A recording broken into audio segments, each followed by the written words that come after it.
MSL 2000. ఇప్పుడు అది village రైతులు పండిస్తున్న పొలం. మీ ల్యాండ్లో వస్తుంది. రావు గారు చెప్పండి. మీకు సరైన ఆయుధం దొరికింది. కొంచెం పక్కకి రండి సార్. ఫ్రేమ్ లో కనపడతారు.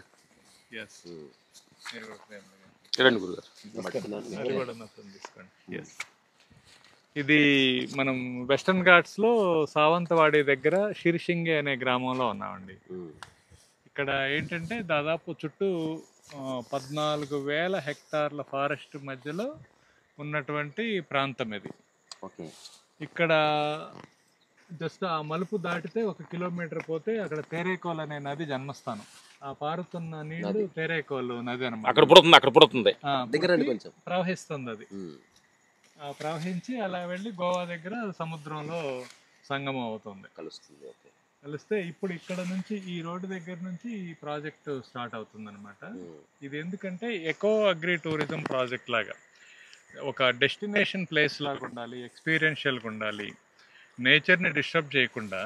ఇక్కడ అబండెన్స్ ఆఫ్ వాటర్ దాదాపు దాదాపు 5,000 mm రెయిన్ఫాల్, 4,500 నుంచి 4,800 mm ఉంటుంది అన్నమాట రెయిన్ఫాల్. గ్రీనరీ ఇక్కడ మనం చేసే ప్రాజెక్ట్లో కూడా ఇది ఓన్లీ ఆర్గానిక్ ఫార్మింగ్ ప్రాజెక్ట్ కాబట్టి, ఎకో అగ్రి టూరిజం కాబట్టి ఇక్కడ ఉన్న పెద్ద చెట్లను వేటిని డిస్టర్బ్ చేయకుండా అవి అలానే ఉంటాయి. ఇక అవి ప్లాంట్స్లో ఆ కాంపిటీషన్ ఏం లేదు.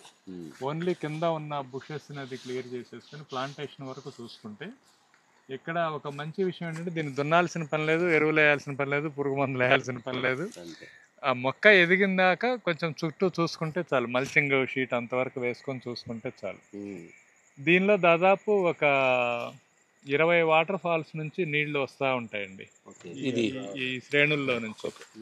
ఒక ఏదో నటరాజస్వామి జటాజూటిలోకి చేరకుంటే విరుచుకుపడు సురగంగకు విలువేముంది అన్నట్టుగా ఆ పైన పడ్డ వర్షాలన్నీ అట్లా వచ్చి చేస్తుంటే వాటన్నిటిని డిస్టర్బ్ చేయకుండా వాటన్నిటి మీద బ్రిడ్జెస్ తోటే కవర్ చేస్తారు. ఎందుకంటే ఏదైనా కదిలిస్తే స్లైడింగ్ అవుతుంది కాబట్టి. ఇక్కడ ఈ నది పైన కొంచెం ముందు డ్యామ్ కడుతున్నారండి. ఆ డ్యామ్ తోటి ఇదంతా బ్యాక్ వాటర్స్ ఫిల్ అయి ఉంటుంది. విలేజ్ అంతా దాదాపు ఇది 150 గ్రామాలకి నీటి కోసం అని చెప్పేసి స్టోర్ చేస్తున్నారు. మోస్ట్లీ ఇక్కడ కల్టివేషన్ అంతా కూడా ఆగ్రో ఫారెస్ట్రీ మోడల్లో ఉంటుంది. సహజంగా ఇక్కడ ఏంటంటే వీళ్ళు నేచర్తో కలిసి బతకడం అలవాటు చేస్తున్నారు. ఇప్పుడు తోట ఎలా ఉంటుందని మీరు ఆపోజిట్ చూస్తే అదంతా ఫామే. అది జీడి మామిడి చెట్లు, కోకం చెట్లు, పనస చెట్లు, అడవిలాగా ఉంది. సో ఈ ఆగ్రో ఫారెస్ట్రీ మోడల్ అంటారు. అలా ఉంటూ చేసుకునేలాగా దీనిలో ఏంటంటే ఇది కొంతమందికి అంటే ఇది ఒక డెస్టినేషన్ ప్లేసు. ఎయిర్పోర్ట్, గోవా ఎయిర్పోర్ట్లో దిగితే 1.5 గంటలో ఇక్కడ ఉంటాం. 58 కిలోమీటర్లు స్టేట్ హైవేకి ఆనుకొని ఉన్నాం. ఆ పైగా Nagpur to Goa Shaktipeeth express highway వెళ్తుంది, డ్యాము, రిజర్వాయరు. దీనిలో ఒక 200 acres ఇటు కర్వ్ తీసుకుంటే రివర్స్ వాటర్ ఫాల్స్కి ఎదురుగా కూర్చొని మనం అదొక 100 years క్లబ్ లాగా ఒక స్పిరిచువల్ సెంటర్. మీలాంటి వాళ్ళు మనలాంటి వాళ్ళు అందరం కూర్చొని హాయిగా మాట్లాడుకొని లైఫ్ సెలబ్రేట్ చేసుకునేలాగా అక్కడే ఫార్మింగ్ చేసుకుంటా అక్కడే పంటలు పండించుకుంటా చేసేలాంటి ఒక కార్యక్రమం అండి. దీనిలో ఏంటంటే ఇంత గొప్ప సౌందర్యం మన దగ్గర ఉంది, ఇంత మంచి ప్లేస్లు ఉన్నాయి. ఇది ప్రెస్టీన్ అనమాట. ఇంతవరకు ఇది అన్పొల్యూటెడ్ ప్లేస్, ఇది పొల్యూట్ అయ్యే అవకాశం కూడా లేదు. So unpolluted place. ఇది డెడ్ ఎండ్ వస్తుంది. సో ఇక్కడ ఒక గ్రామం ఉంటుంది, ఆ గ్రామం తర్వాత ఇంక లేదు. ఈ గ్రామంలో వాళ్ళు నీళ్లు కూడా చాలా ఇంట్రెస్టింగ్ ఉంటుంది. ఒక వాటర్ ఫాల్కి ఒక పైప్ అటాచ్ చేశారు అంతే. 365 days ఆ నీళ్లు ట్యాప్ ఆన్ చేసుకొని తాగుతారు. ఇదేంటి 365 days ఎండాకాలం కూడా మోటార్, కరెంటు, నీళ్లు, బోర్లు ఏమీ పని లేదు. నిజంగా డైరెక్ట్ గా గంగా నదిని మీటర్ లేదు, వాటరే ఉంది. అంత సహజంగా వాళ్ళు ఇదే పండించుకొని అంటే మనం ఇది అంటే ఇంత సహజంగా వీళ్ళు జీవిస్తున్నారంటే హాస్పిటల్ గురించి బెంగలేదు వీళ్ళకి. దగ్గరలో సూపర్ స్పెషాలిటీ హాస్పిటల్ లేదని సహజంగా ఉంటారు. పశువులు పక్షులు అన్నీ ఇక్కడ అడవి దున్నలు అవన్నీ ఉంటాయి. కానీ ఏనాడు అది పెద్ద ఇన్సిడెంట్ లాగా న్యూస్ లాగా ఇక్కడ సింహాలు అట్లాంటివి ఉంటాయా? చీటాలు చీటాస్ అంబోలి ఘాట్ లో పులులు ఉన్నాయి. ఇక్కడ మూమెంట్ అయితే ఎప్పుడు కనపడలేదు. ఇది పొలాలు హౌసెస్ కూడా ఉన్నాయంటే.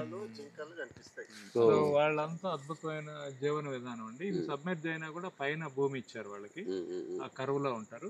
ఇప్పుడు ఈ ల్యాండ్ అంతా మన భూమి, ఇప్పుడు ఆ ఎదురుగా కనపడుతున్న ప్యాటర్న్ అంతా అటు 180 degrees వరకు మనం ఉంటామండి. ఆ క్లౌడ్ దగ్గర నుంచి ఆ పైన ఇంకా ఉంది.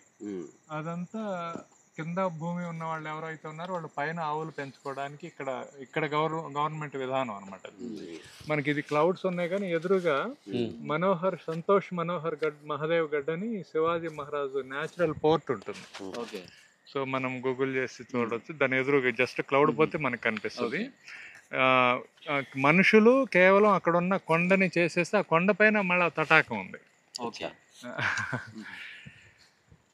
సార్ ఇప్పుడు మనం ఎంత దూరం వెళ్తాం లోపల సార్? ఇప్పుడు ఇదే మన కొంచెం ముందుకెళ్ళి అక్కడ నుంచి చూస్తాం, అటువైపు చూస్తాం. అంటే మనం మన ల్యాండ్ అద్భుతమైన ఇప్పుడు అవతల పక్క